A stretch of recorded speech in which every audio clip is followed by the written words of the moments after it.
Quando deixamos o Scharnhorst na semana passada, ele havia sobrevivido ao Canal Dash, se reparou e seguiu para a Noruega.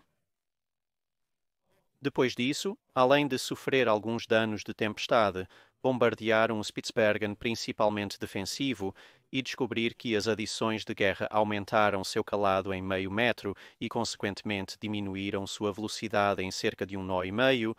Não aconteceu muita coisa com o navio até o final de 1943, e com o Tirpitz fora de ação graças às ações dos mini-submarinos britânicos, o Scharnhorst era a maior unidade operacional da Kriegsmarine ainda capaz de sair para a batalha. A própria Kriegsmarine, no entanto, não era a organização mais feliz. Cerca de um ano antes, no final de 1942, os cruzadores pesados Le Quartotzo e Admiral Hipper haviam saído para atacar os comboios árticos e, naquilo que ficou conhecido como a Batalha do Mar Árido, não conseguiram muito além de terem alguns de seus próprios escoltas atingidos. Hitler havia ficado um pouco apoplético com isso. A falha foi embaraçosa e, nesse ponto, ele ordenou o desmantelamento de toda a frota de superfície e a dedicação total dos recursos aos U-boats. Embora isso possa ter agradado a alguns oficiais da Kriegsmarine, os outros lutaram o máximo que puderam para manter a frota de superfície no final. Hitler cedeu, embora isso não tenha sido a tempo de salvar alguns navios, como o Gneisenau, mas a maior parte da frota de superfície foi mantida intacta. Em grande parte devido ao fato de que, como todos estavam na Noruega, trazê-los de volta à Alemanha para serem desmantelados teria sido sua própria operação logística que teria exigido ainda mais apoio da Luftwaffe e de outros braços operacionais do exército alemão, que até o início de 1943, período que a Alemanha realmente não tinha. Eles estavam ocupados com outras questões, como a enorme chegada do Exército Vermelho Russo. Em um esforço para atenuar um pouco os esforços ofensivos do Exército Vermelho, a Luftwaffe e a Kriegsmarine estavam atacando os comboios do Ártico o máximo possível.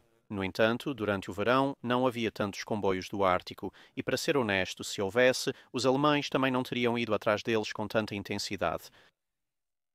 Os aliados não costumavam enviá-los durante o verão porque as horas de luz do dia tão ao norte eram incrivelmente longas, o que significava que eles estariam expostos a ataques aéreos, que era a principal causa de perdas de comboios do Ártico por um longo período de tempo, e na visão dos alemães por causa da capacidade dos aliados de implantar um número superior de navios de superfície e, claro, aeronaves de porta-aviões, e nas longas horas de luz do dia eles também teriam períodos prolongados de tempo para capturar qualquer navio de superfície alemão. Mas à medida que o outono se transformava em inverno e a escuridão se prolongava cada vez mais, as preocupações de ambos os lados eram um pouco aliviadas, embora obviamente no meio do inverno estivesse absolutamente congelante e o gelo tendia a se acumular em todos os lugares em cada navio envolvido, seja mercante ou da marinha. Então tinha suas próprias complicações, mas todos valorizavam a cobertura da escuridão contra o ataque aéreo, o que nos leva ao final de 1943. Os comboios estão começando novamente com seriedade, e o almirante Dönitz pede permissão para atacá-los. Quando a permissão foi garantida, os alvos seriam os comboios JW-50 e 5B, indo para a Rússia, e RA-55A, que estava voltando para casa. Apenas como uma nota rápida, os comboios de saída eram todos codinome JW e depois um número, e os comboios de entrada eram os RAs. A designação numérica sempre permaneceu a mesma, então RA-55A havia sido anteriormente JW-55A e JW-55B eventualmente se tornaria RA-55B. Espero que você tenha acompanhado. De qualquer forma, a Luftwaffe encontrou o JW-55B no dia 22 de dezembro de 1943 e no dia de Natal, Scharnhorst foi ordenado a interceptar, sob o comando do Konteradmiral Erich B., o comboio composto por 5 destroyers da classe Narvik.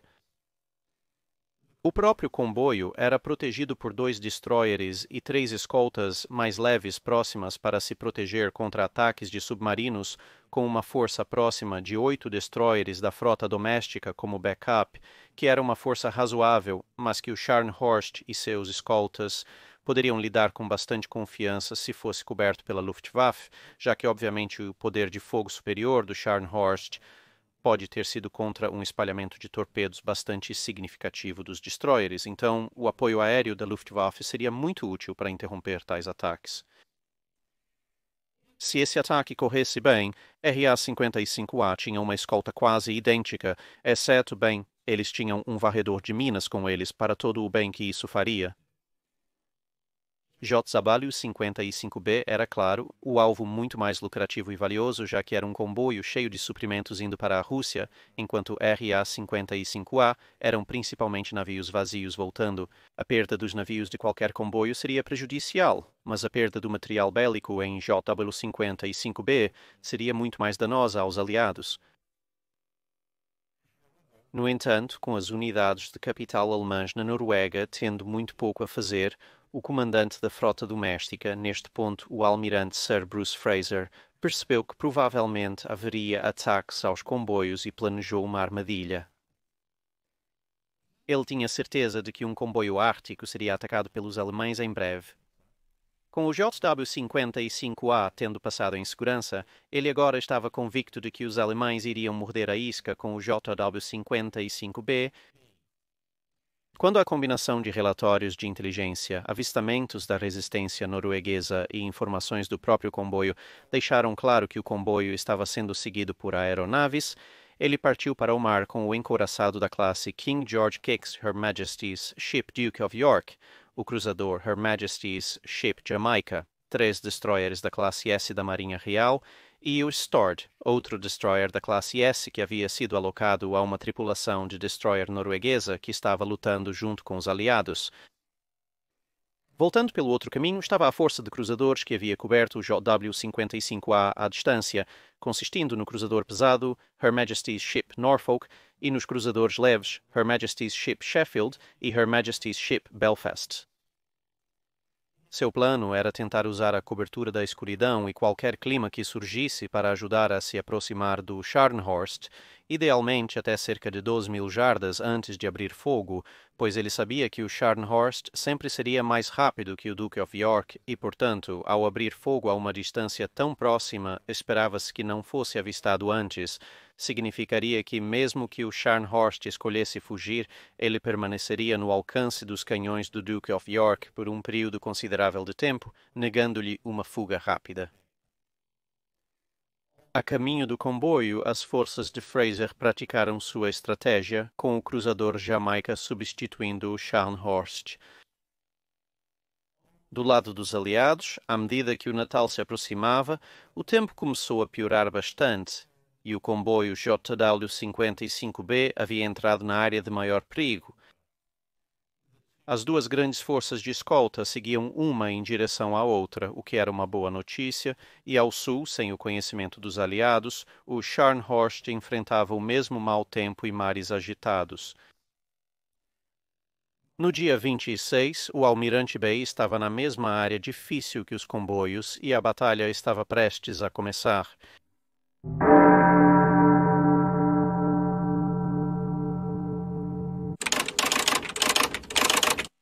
Em algum momento nas primeiras horas da manhã, o Almirante Bay tem certeza de que ultrapassou o comboio e ele envia seus destroyers se espalhando atrás dele para tentar reencontrar os alvos.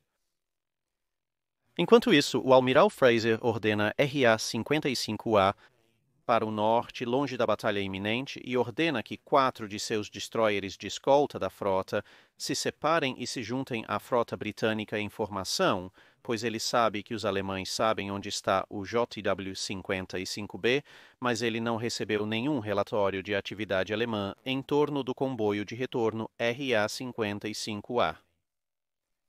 O tempo está absolutamente terrível e a proa afiada e a previsão baixa do Duke of York estão transportando enormes quantidades de água pelos convéses dianteiros, uma parte substancial da qual está se transformando em gelo quase imediatamente. Enquanto isso, o alto e flared bow atlântico do Scharnhorst está permitindo que o navio tenha uma viagem um pouco melhor. A bordo do Her Majesty's Ship Belfast, um único blip surge no radar, a aproximadamente 14 milhas de distância, navegando um pouco ao norte do oeste. Infelizmente para o Scharnhorst, nesta fase da guerra, o radar britânico é mais poderoso e, portanto, tem um alcance consideravelmente maior do que seus próprios conjuntos de radar, e o Scharnhorst não vê as forças britânicas ao mesmo tempo. Vigias no Her Majesty's Ship Sheffield vislumbraram o contorno de um navio muito grande, embora um tanto fantasmagórico na neve, chuva congelada e neblina, fora de seu feixe de porta, a uma distância de cerca de 7 milhas. Não há prêmios por adivinhar o que era. As lâmpadas de sinal no navio piscam uma mensagem para o vice-almirante Robert Burnett. O inimigo está à vista.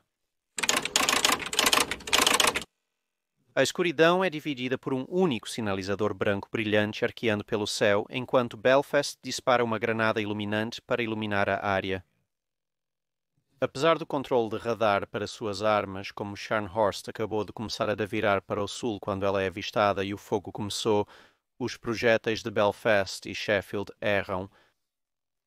No entanto, Norfolk é um pouco mais lenta para disparar, mas isso permite que ela faça ajustes em suas armas para compensar a mudança de direção de Scharnhorst, e seus canhões de 8 polegadas disparam 6 salvas, marcando 3 acertos. Um desses acertos realmente não tem consequência.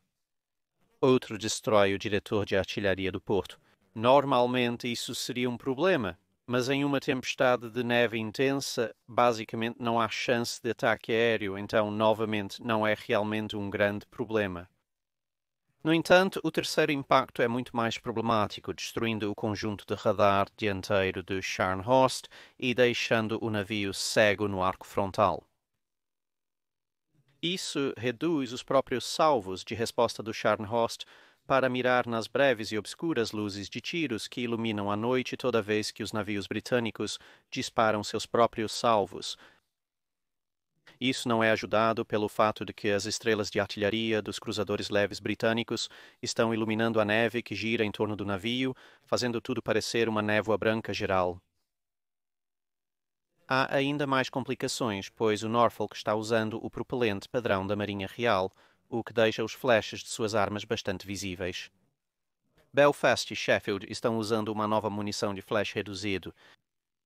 Isso faz com que os flashes das armas de Norfolk pareçam de muito maior contraste em relação aos dois cruzadores leves, e como resultado, o almirante Bay acredita que ele está engajado em algum tipo de navio de guerra, já que os dois diferentes tipos de flash de boca de fogo são tão massivamente diferentes em brilho. No papel, isso pode parecer um tanto absurdo, mas o cruzador pesado Norfolk era, na verdade, um pouco mais longo que um navio de guerra da classe Revenge, então um contorno grande e difuso com 4 torres gêmeas e aparentemente enormes flashes de boca de fogo era compreensivelmente potencialmente confuso. Scharnhorst navega a sudeste, distanciando-se dos cruzadores britânicos à velocidade máxima permitida pelo clima há cerca de meia hora. Graças à sua proa atlântica e maior massa, ele está realmente superando os cruzadores em uma calmaria total. Todos os 3 cruzadores têm uma vantagem de velocidade teórica sobre o Scharnhorst. Neste clima, os cruzadores estão limitados a cerca de 24 nós, enquanto o Scharnhorst está entre 28 e 30 nós. Belfast e Sheffield já haviam parado de atirar há algum tempo, e agora Norfolk também cessa fogo à medida que a distância continua a aumentar. A manobra não foi uma retirada completa do Scharnhorst. Ele tem um segundo radar montado na popa, no entanto, este radar tem apenas arcos limitados e parte da manobra de afastamento foi para permitir que este radar se tornasse desmascarado e, portanto, para que o Scharnhorst tivesse alguma esperança de disparo preciso, embora não tenha acertado nenhum tiro. A retirada do Scharnhorst não implica em desistência da missão. Neste ponto, tendo-se afastado dos cruzadores britânicos, o navio vira para o nordeste e tenta contorná-los, aproveitando sua maior velocidade. No entanto, o Scharnhorst ainda está no radar do cruzador, e percebendo o que o Scharnhorst está tentando fazer, eles decidem cortar o caminho e tentar encontrá-lo antes que ele atinja o comboio, já que eles têm a vantagem de estar mais perto do comboio em primeiro lugar e não precisam viajar em um arco. Isso, no entanto, significa que os cruzadores perdem contato com o Scharnhorst à medida que a distância aumenta, e eles apenas têm que esperar que sua posição calculada seja a correta. Belfast, Norfolk e Sheffield se encontram com 4 destroyers do comboio Area 55A, que haviam sido ordenados a se desligar mais cedo no dia para ajudar a auxiliar na ação da frota. Estes são Musketeer, Matchless, Opportune e Virago. Todos eles serão importantes para a ação posteriormente. Após 5 minutos, a força combinada detecta por radar o comboio JW-55B. Os destroyers são posicionados como uma tela para os cruzadores enquanto iniciam a escolta à frente do comboio. Nos últimos 25 minutos, os cruzadores tiveram contatos esporádicos de radar em várias distâncias, mas neste momento Belfast faz um contato sólido a pouco mais de 30.000 jardas. É um grande navio e está vindo do sul, então não há surpresa real quando os navios vão para as estações de ação e se preparam para enfrentar o Scharnhorst mais uma vez. Scharnhorst aparece novamente no alcance visual e os cruzadores britânicos abrem fogo novamente, com a distância inicial sendo de 11.000 jardas. Ao mesmo tempo, assim, os 4 destroyers recebem ordens para atacar com torpedos. No entanto, as condições climáticas são tão ruins que a velocidade do destroyer é reduzida a um ponto em que eles não conseguem realmente alcançar o Scharnhorst, embora o mosqueteiro abra fogo a uma distância muito próxima de 7.000 jardas e continue atirando por cerca de 15 minutos. Embora os cruzadores britânicos e possivelmente o mosqueteiro consigam uma série de acertos nos 20 minutos seguintes, eles não conseguem fazer muita coisa contra o encouraçado alemão.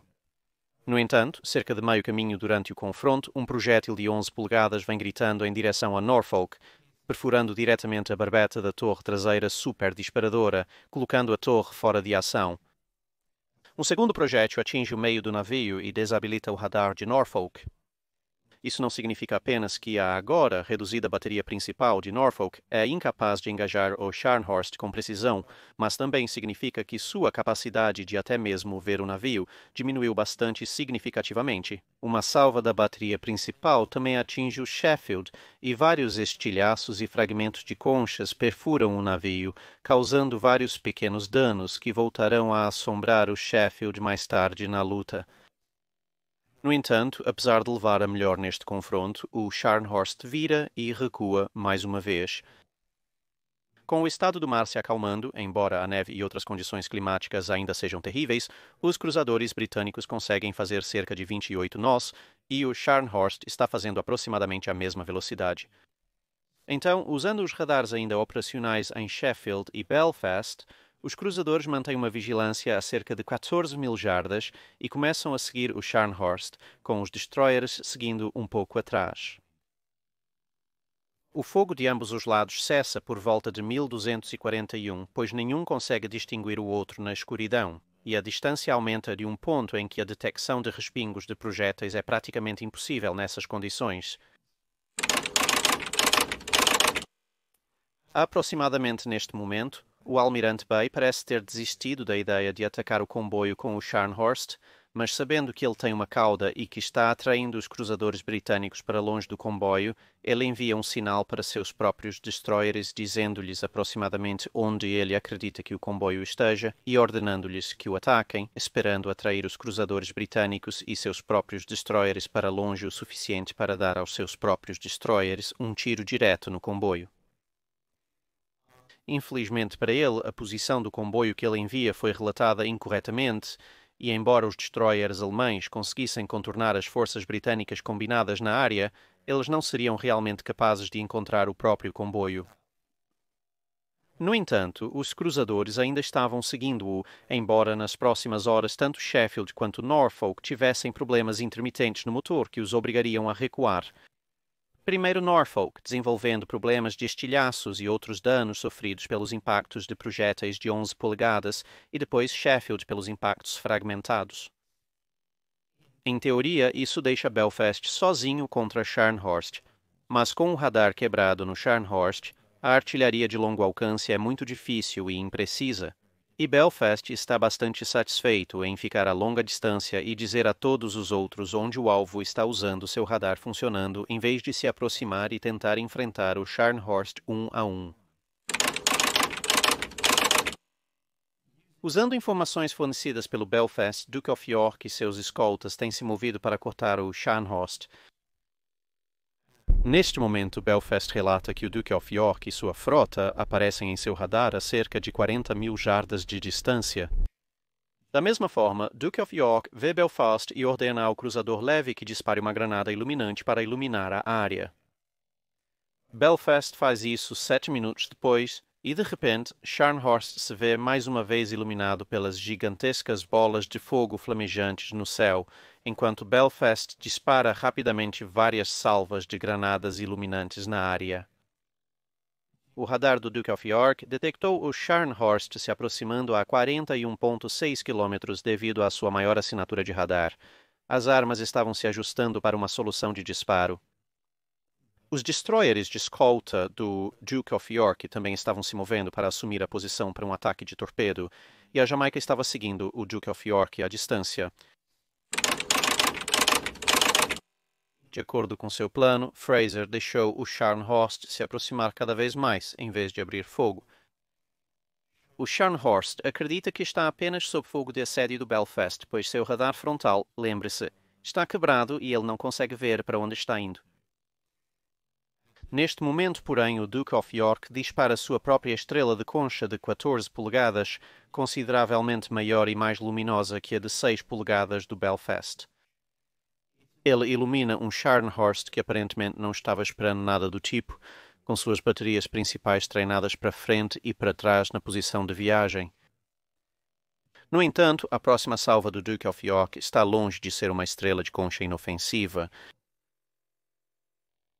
Graças ao seu radar e sistemas de controle de fogo, a primeira salva de perfuração de armadura disparada pelo Duke of York acerta em cheio o Scharnhorst. Esses acertos ferem gravemente o Scharnhorst, desativando suas torres dianteiras. O navio gira para o norte, enquanto a Jamaica também abre fogo. Acertos de Duke of York ou Jamaica destroem o hangar de aeronaves enquanto o Scharnhorst faz a curva, apenas para encontrar Belfast e Norfolk no sentido oposto. O Scharnhorst então acelera ao máximo, tentando seguir para o leste. Duke of York faz o mesmo, alterando ligeiramente o curso caso o Scharnhorst tenha disparado seus torpedos durante a sua virada. Neste momento, o Scharnhorst está totalmente comprometido com seu curso para o leste, com Duke of York e Jamaica despejando salvas, enquanto o navio alemão acumula toda a pressão de vapor tentando escapar. Belfast e Norfolk lançam projéteis do norte por precaução, caso ajude. Enquanto isso, os destroyers que escoltam o Duke of York, Savage, Samaras, Scorpion e Stord estão se aproximando lentamente do Scharnhorst. Sua velocidade relativa de fechamento é muito pequena devido em parte ao clima e em parte ao fato de que o Scharnhorst é quase tão rápido quanto eles. Scharnhorst também começa a revidar o fogo. O bombardeio surpresa os britânicos, que acreditam que as torres dianteiras estão inoperantes. Parece que a Torre Bruno, a principal torre de fogo superdianteira, foi trazida de volta à ação, pelo menos de forma intermitente, pois ocasionalmente dispara, mas não na taxa da Torre César, a torre montada na traseira.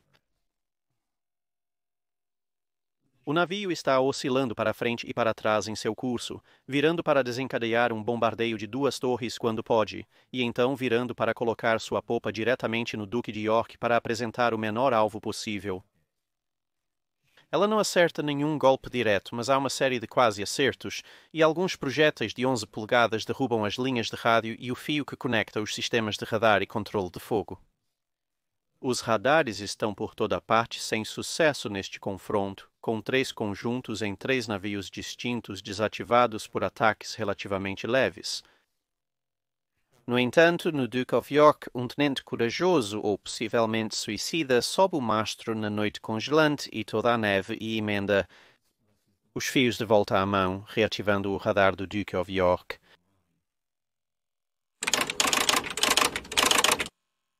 Neste momento, a situação está melhorando um pouco para Scharnhorst. Sua velocidade indica que o alcance está crescendo e a Jamaica já cessou o fogo, pois Scharnhorst se afastou além do alcance efetivo de suas armas.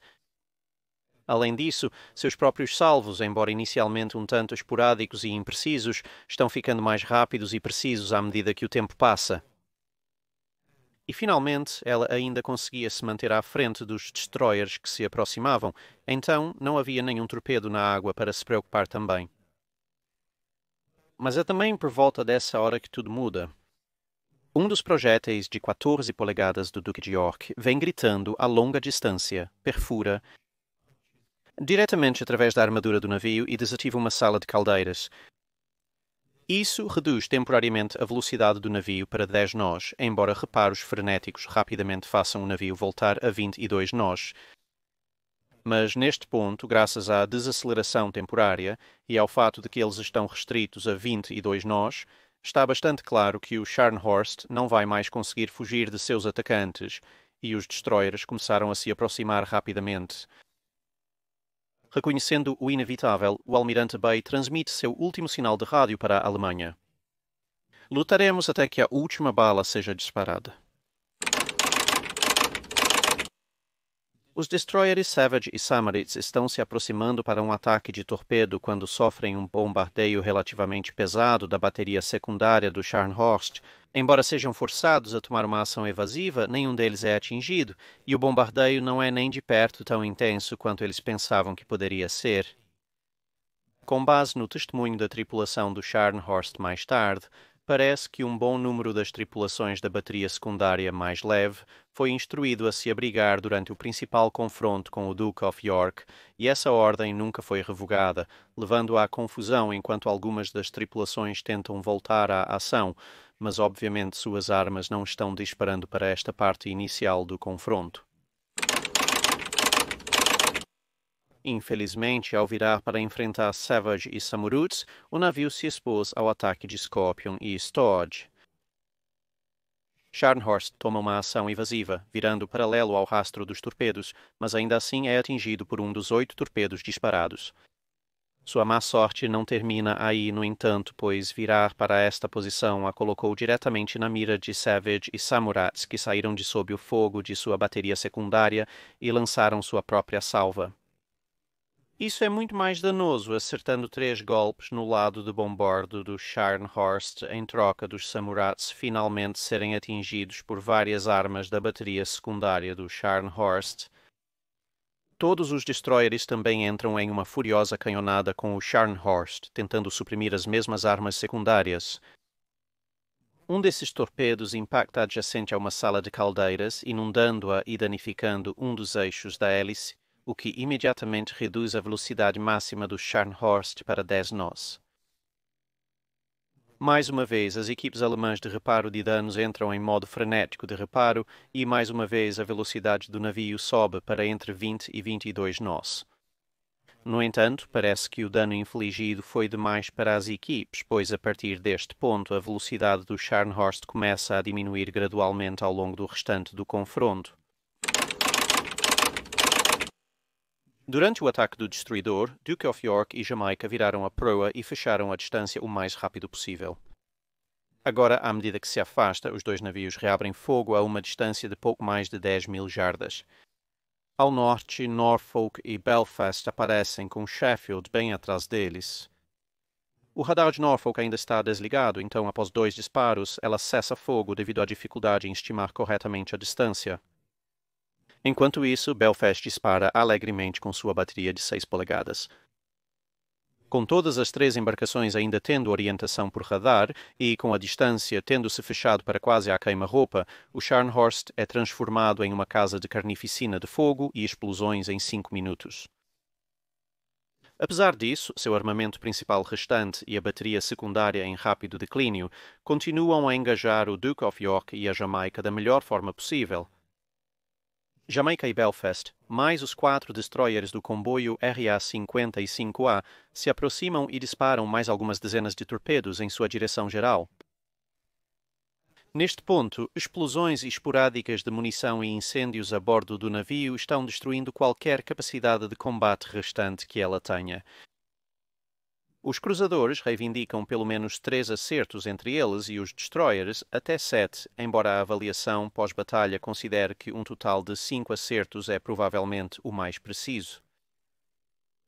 Os relatórios por volta dessa época são um tanto confusos pelo fato de que o Scharnhorst tinha tomado uma forte inclinação para este bordo e a maior parte da tripulação estava em meio aos preparativos para abandonar o navio, embora um dos sobreviventes tenha confirmado aos britânicos que 3 acertos em rápida sucessão foram marcados no lado de este bordo, indicando acertos do mesmo salvo de torpedos de um único navio.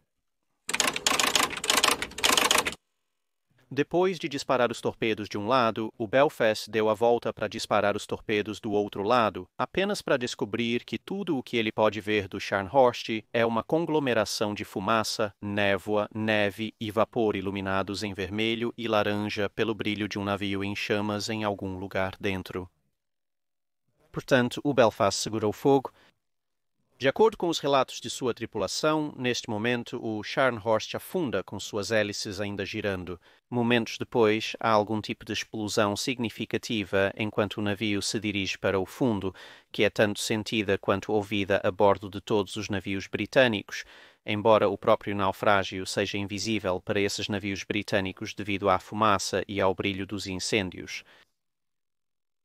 Infelizmente, em seus estertores de morte, o Scharnhorst leva consigo a maioria dos 1.968 homens a bordo. Algumas centenas conseguiram sair do navio, mas estão em água ártica congelante e, com visibilidade ruim, quando os navios britânicos se aproximam com redes e cordas para resgatar os sobreviventes, apenas 36 sobreviveram. Nenhum dos sobreviventes é oficial, sendo o prisioneiro mais graduado equivalente a um suboficial interino.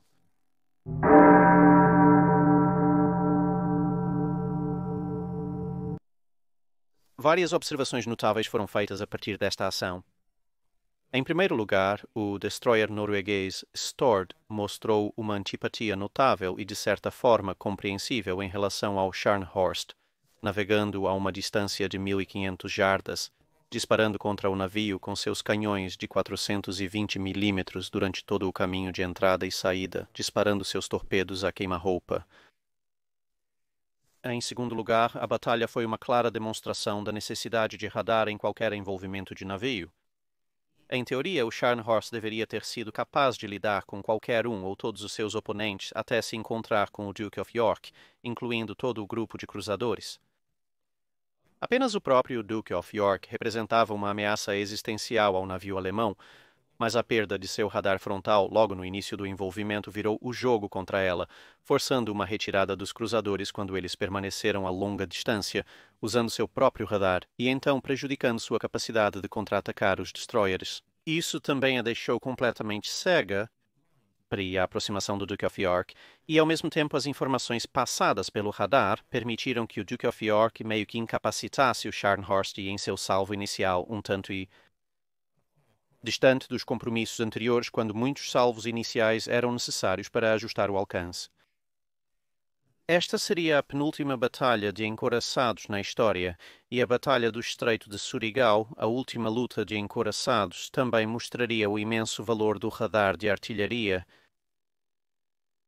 E finalmente, claro, como uma observação notável, houve a resistência do próprio Scharnhorst.